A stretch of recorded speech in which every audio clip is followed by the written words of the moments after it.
We are the sports medicine professionals that assist athletes in injury rehabilitation, but we also specialize in prevention, emergency care. We do a lot of paperwork, but we're the guys you see on the sideline at the football game. I feel like that's the easiest way to put it. But there's a whole lot more that encompasses it. That's just like a blanket. I always wanted to work in sports medicine. I knew that from probably about the time I was in high school. Rowan was my first and kind of only choice, to be honest with you. I got my associates in biomedical science, and I knew that I wanted to do athletic training. But I remember looking up the different athletic training programs in the state, and I saw that Rowan had like the top program. And I knew coming into it that it was gonna be difficult.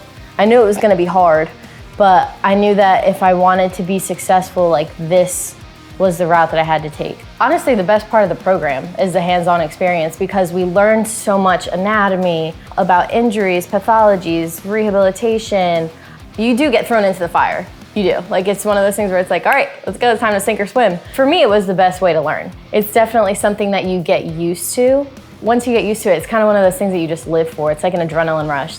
Granted, I tape a lot of ankles. I tape a lot of everything, but it's not all just physical. Sometimes it is mental too. Just having a conversation with them, making sure that they know, like, hey, listen, I'm here for you in other ways other than just rehabbing your hamstring, rehabbing your ankle.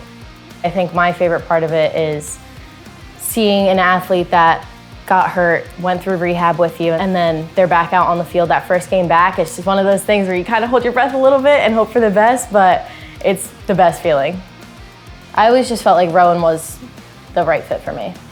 There was really no other question. I didn't even think about other schools. I was like, yeah, this is the one.